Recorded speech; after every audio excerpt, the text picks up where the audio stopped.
Onze relatie met de Verenigde Staten staat onder druk en onderzoek naar de nucleaire wapens van de Verenigde Staten in ons land.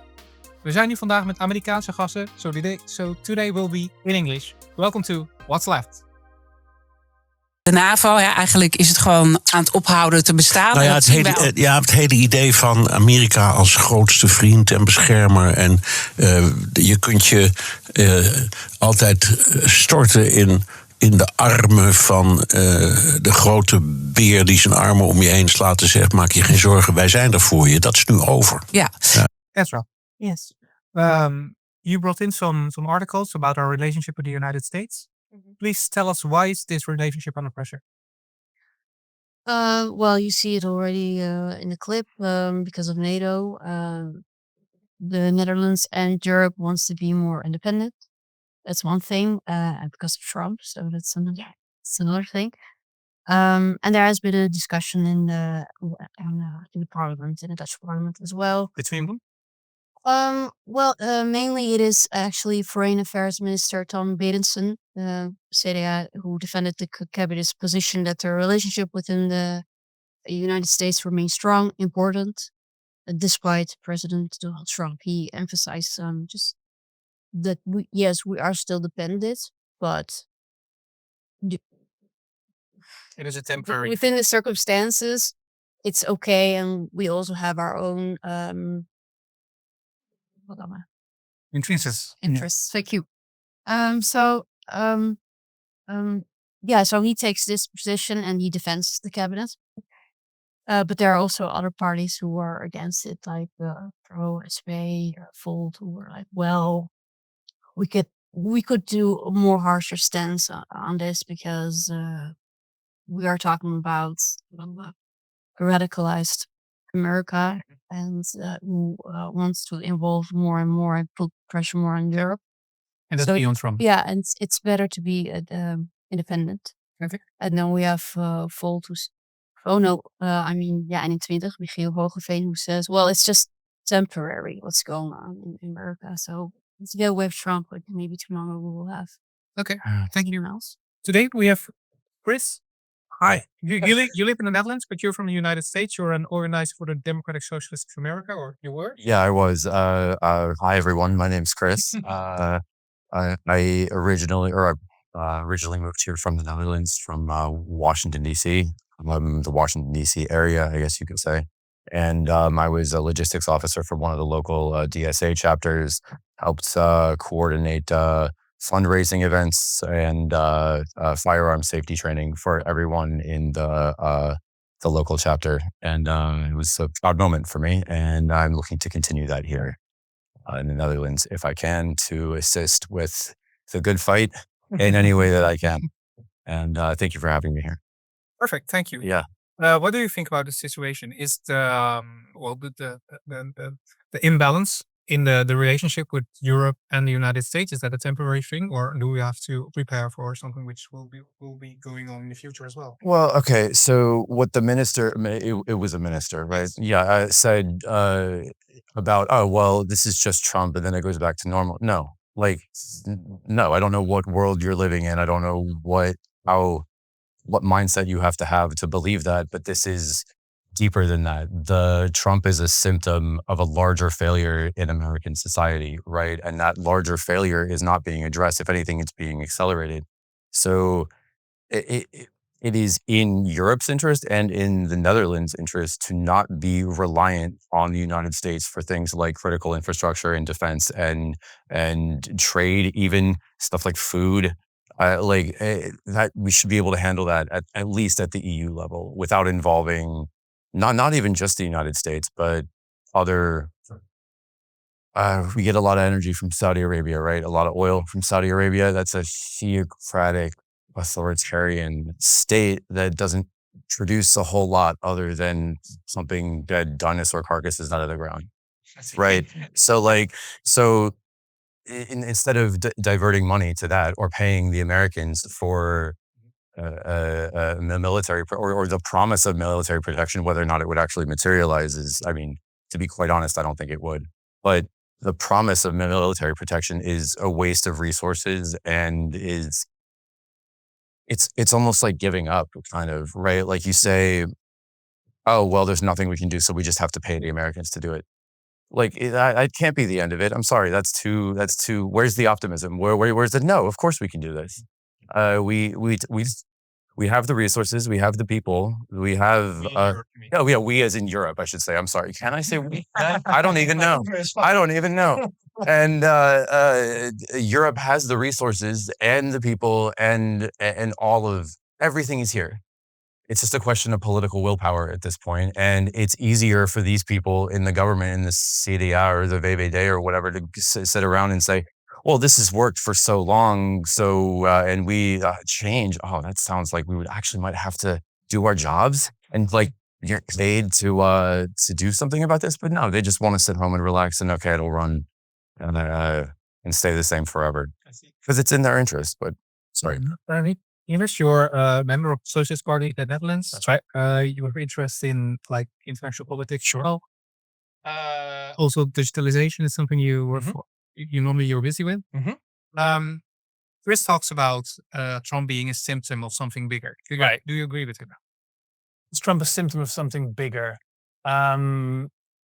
Yes, definitely. I think Trump. What is the bigger thing? Yeah, that's a question. Sure. I think the bigger thing is a rise of the far right that we see not just in the US but also in Europe. I think in the end, this is a symptom of sort of dwindling super profits for capitalists in the West.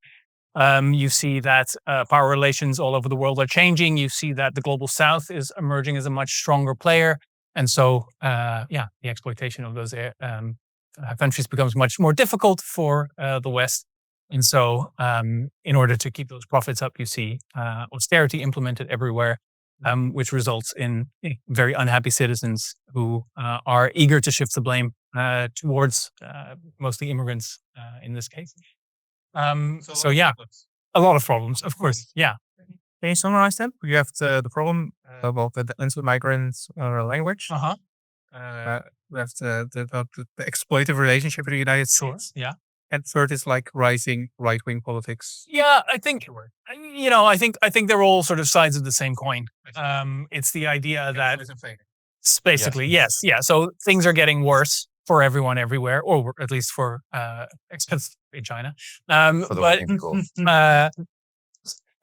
people are looking for easy solutions out of that. And to say, like, to respond to the idea that after Trump everything will go back to normal, I think is, well, first it's profoundly ahistoric. I think the U.S. has been, well, misbehaving, let's put it that way, for at least 70 years at this point in time.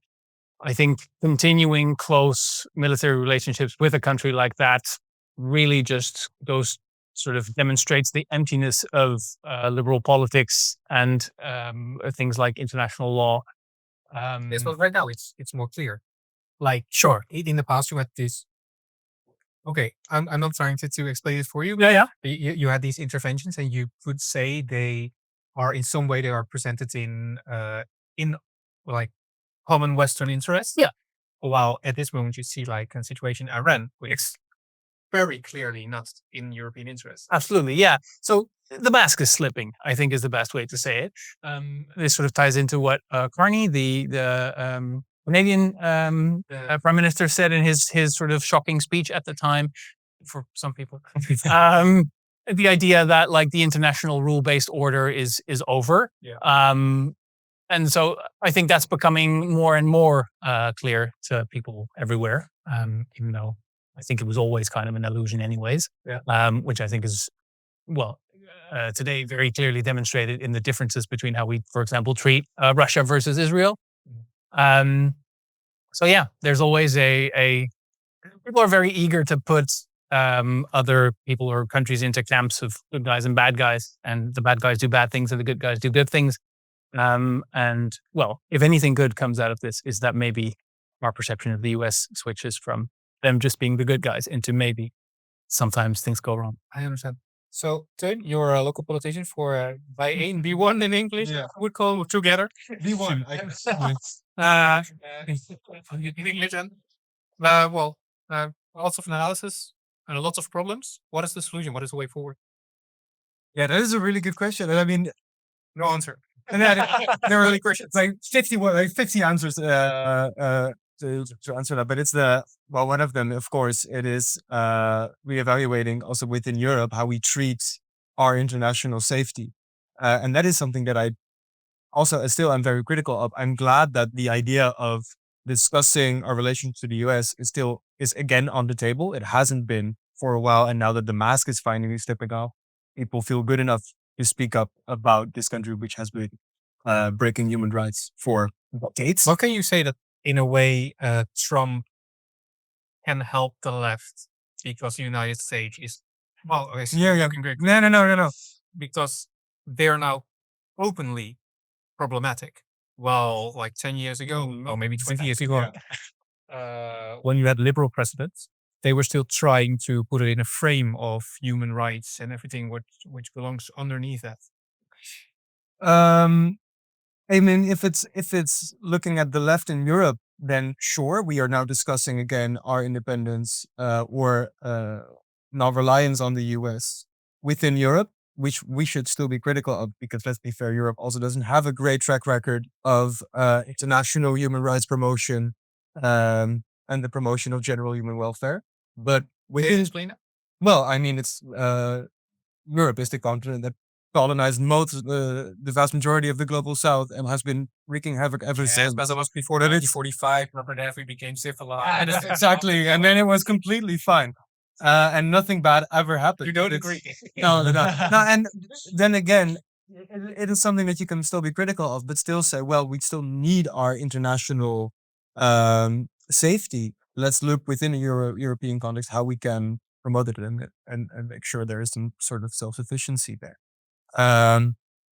On the other hand, if we look at what it's doing to the left in the US, we see a surge of activism and organizing. Then again, we still see that the agenda of Trump is still working, to my extent, quite well. And I mean, it's still a question whether the left will still be relevant when US democracy is completely broken down, which is very much still on the table there also. Yes, you can react. No, I mean, I think that the left will be absolutely relevant, even if democracy in the United States is quote unquote broken. I mean, it's already quote unquote broken. I think I mentioned earlier they just gutted the Voting Rights Act, which is going to let them go nuts with gerrymandering. I don't know if you guys know much about Singapore.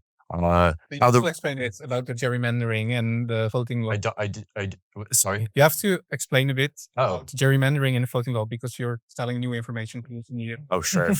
A lot of pressure. Okay, so Gerrymandering is easy. Is that you draw certain districts. yeah. So Yeah. to have Yeah. a result in the election. Yeah, exactly. The politicians get to pick their voting districts and draw them pretty much at will, and that's one of the main ways that We'll put disclaimers. yeah. Then the- the voting law, please. The law was put in place after during the time of Reconstruction in the United States, when the South had lost the Civil War and had to be reintegrated into the North, into the United States, I guess. And one of those things was an act that Congress passed called the Voting Rights Act, where you couldn't be denied the right to vote based on your race. And the way that was being enforced was I know in European law, there's a tenet about, the intent of what a law is doesn't matter. What matters is the effect. And if the effect is having a racially disparate impact, then it's illegal under European law. And I guess in this case, in the United States, it would have been illegal under the Voting Rights Act. Now they can claim, oh, well, we're not drawing these with these boundaries or these districts with racist intent or with any intent whatsoever. So we can, or with any, with any racist intent. So we can draw them whichever way they want. And if it disparately impacts people of color, then that's a side effect. That doesn't have anything to do with with anything, actually. So the mechanisms are slowly being procedurally, I guess, eroded. So yeah, democracy as a concept maybe harder and harder to achieve in the United States. But I think the left, as it exists now, the I can speak about DSA a little bit Yeah, sure. because I know it personally, but I can't say for the Democratic Party more generally. But that's also not the left. But that's also a whole separate discussion. The socialist movement in America is very different from the socialist movement here in Europe, or at least from what I've seen. It's a lot less centralized, and there's a lot more. It's a if I say it's a wider tent, does that make sense? Does the analogy make sense? Okay, 'cause it encompasses a lot of small tents. Oh, okay. Yeah. No shit. I've noticed that, and I'm in DSA would encompass Marxist Leninists, and like on the other side, if there are sides, would stretch all the way to like civil libertarians. So there's a broad kind of I think we have to discuss like the DSA for another time because it's Oh, sorry. But Yeah. to conclude, so we have our question with with our relationship that we have with the United States. You're here, Yeah. American socialist originally. Do you see a future for the left in the United States? Yeah, absolutely, 100%. You look at it's a small example. I mean, but it's the shining example. You look at someone like Mamdani, right? Associate the left with competent governance. And sorry. No, that's it. Yeah, no, associate the left with competent governance. It's not super difficult. It's not rocket science. And you have, okay, we need this done. We're going to pay people a whole bunch more to shovel the sidewalks because we need it fucking done. Because it needs to be done, and we need people to be able to live in the city that they work in. Imagine that. And, or having a kind of example, right, that would shake the existing American perspective or existing American mindset of what socialism is. Because you got to remember, to Americans, socialism is like USSR 1.0 scary KGB Stasi stuff. Okay, like and they want to and the socialists and they want the government to own everything, and they want to take your guns, and they want to break down the family. It's like, okay, yeah, no, that's not.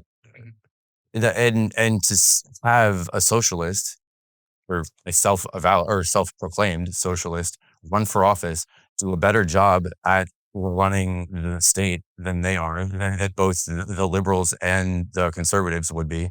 And then on top of that, shatter notions of, okay, well, we actually do care about your family. We want you to be able to afford to have a family. Imagine that. Imagine you find things that people don't expect, right? And then one of the most effective ways to present something like the left to a propagandized, brainwashed American is to break those expectations, find those expectations, and then break them in front of their face. And they're succeeding. And they're succeeding. Perfect. Okay, thank you. We will stay with the United States. Chris, you brought in an article about the nuclear or bombs, the nuclear. Oh, yeah. We have a short movie. Please, yes. We'll show it to you. The scale of this security breach was really unprecedented. Admiral Mike Mullen said over the weekend that the United States has never been this close to nuclear war. Do you agree with him? Yeah, I do. There are nuclear weapons in Europe. They're not being kept safely. They're in Italy, and they're in Germany, and Netherlands, and Belgium. The only tool that it really took to discover this was a Google search. I came across these flashcard websites. The users had foolishly uploaded incredibly sensitive stuff to it without checking the privacy settings. So let's wrap.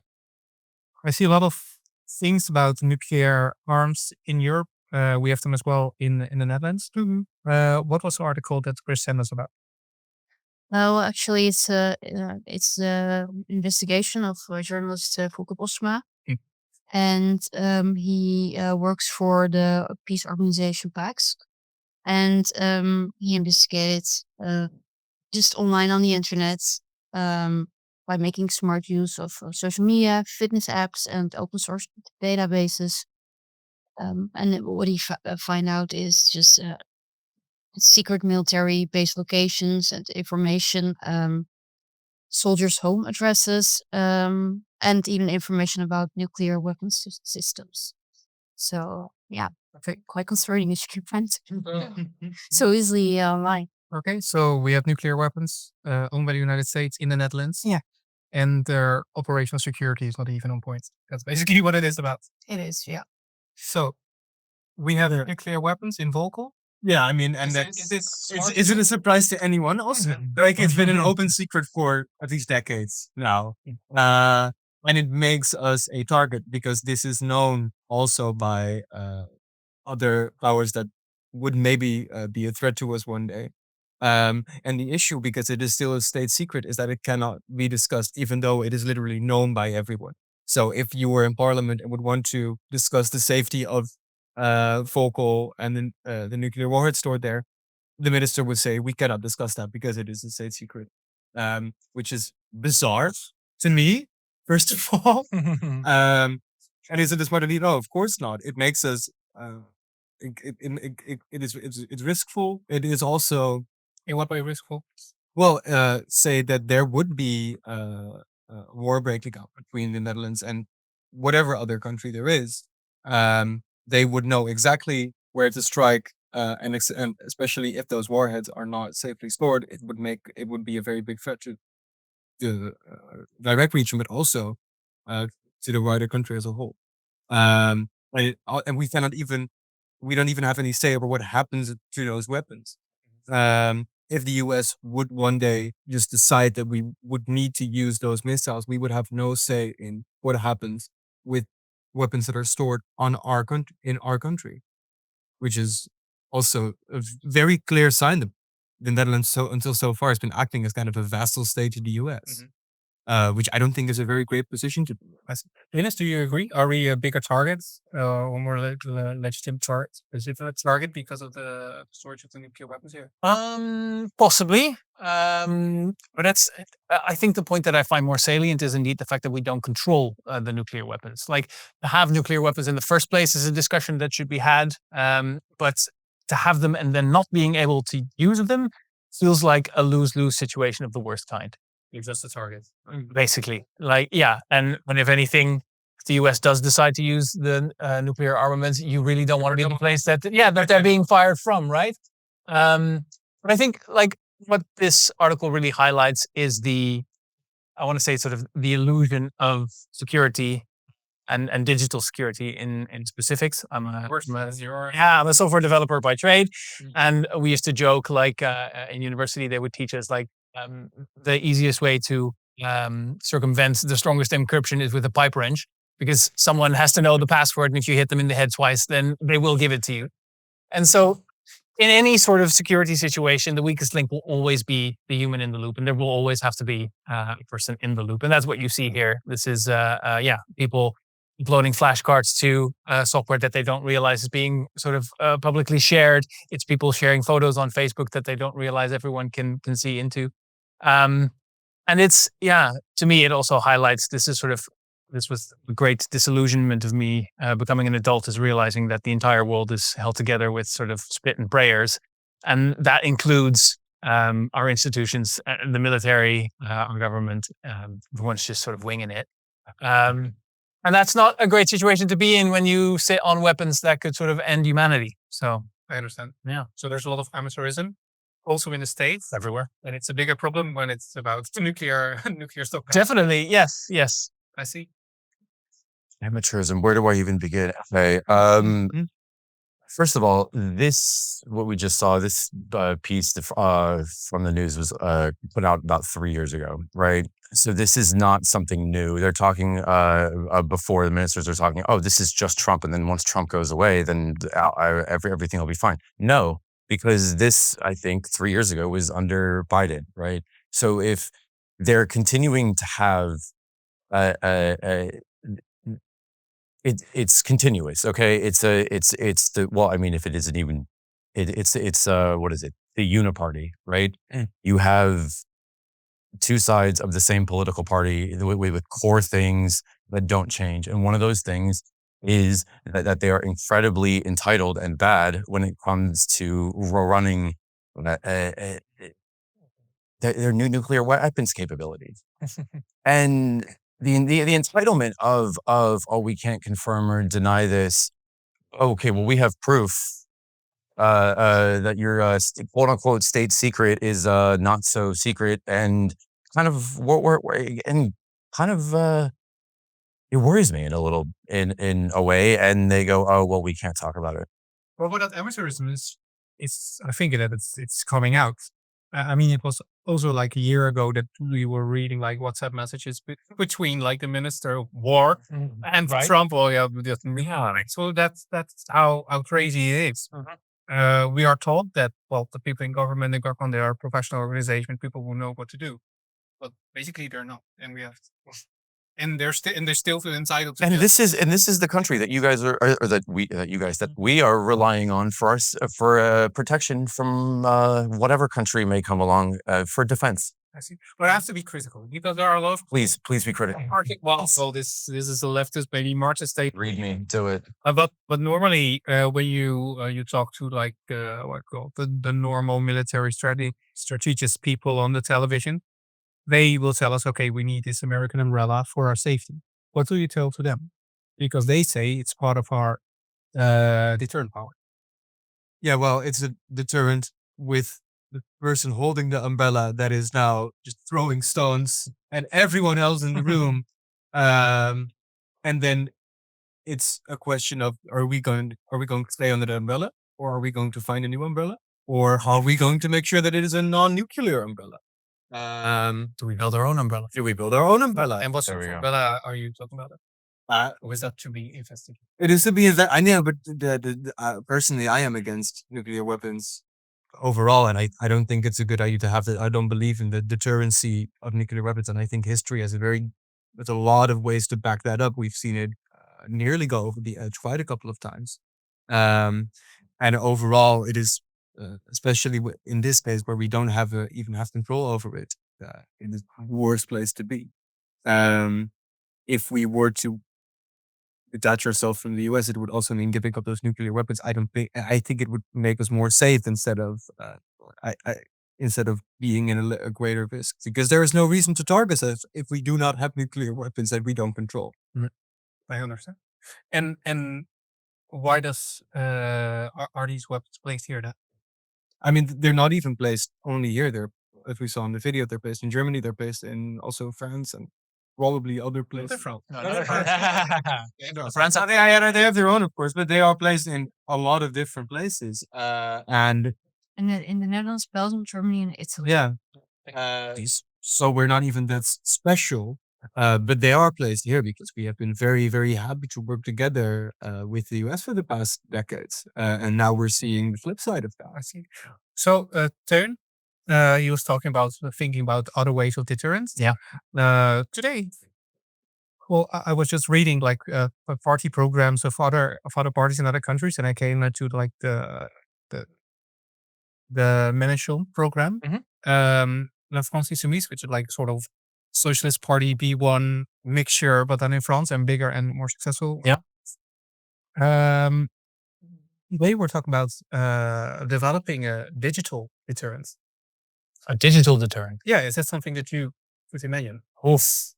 In the sense of like having a sort of digital arsenal of weapons you could unleash on your enemy in such a devastating way that it would act as a deterrent? Is that what we're thinking? I think that are covenant. I mean, I never considered it. Wouldn't that just replace arms like missile silos with data centers? Just to kind of throw it in there? Not necessarily. So I think the thing that jumps to mind is the this is coming from left field. There was a project done unofficially. Nobody has claimed it, but it was a project by the Mossad and the CIA together where they. That's a good combination. Yes, I mean, to be honest, it was quite impressive. Same organization. In which they destroyed nuclear centrifuges, I think, in Iran, using a Stuxnet. Oh, That's it, Stuxnet. Yes, Stuxnet. The USB drives. Yeah. That is the kind of stuff you might be able to develop with relatively limited resources and could be used to devastating effects. For example, in shutting down, I don't know, a national power grid or something like that, which is, It has a tremendous. definitely. Yes. Could you develop those? Possibly. Would you threaten someone with them? I don't know. Like, as soon as you tell someone that you have them, they kind of lose some of their strength, I think. I think the big power of nuclear arms is like you brag to everyone that you have them and people make sure they don't mess with you anymore. So yeah, when it comes to nuclear stuff, I'm always about two minds. Because on the one hand, I was just arguing that if the world is held together by spit and prayer, then maybe we shouldn't have the power to destroy the planet. On the other hand, it does act as quite a successful deterrent. Like Nobody mess with North Korea. exactly, yeah. You can think what you want about them, but yeah, nobody does mess with them, and that does seem to work to some extent.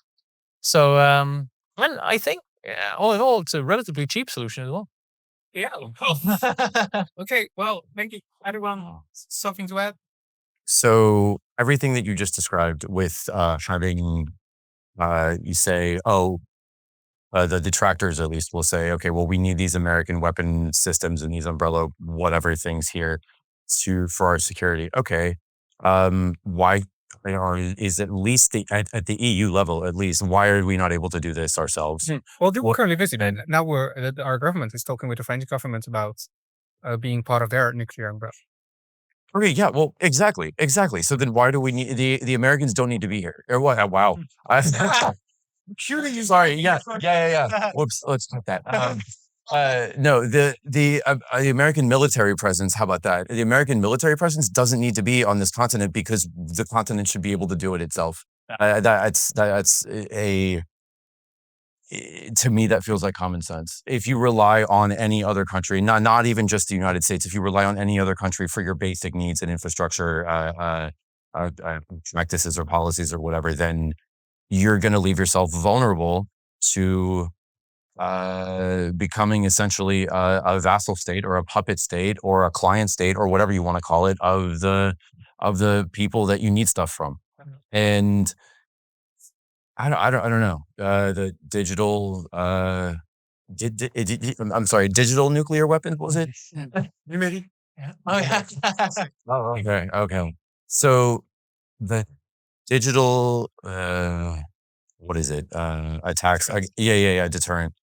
That can work, but it would have to be part of a toolbox of other types of deterrent, because if you just have that, I mean, you can cripple I'm just going to say Russia. I don't know if that's politically incorrect. You can cripple Russia's infrastructure, okay, shut down their payment systems and shut down their power grid, but that's not going to stop the nuke that they just launched into the air at you.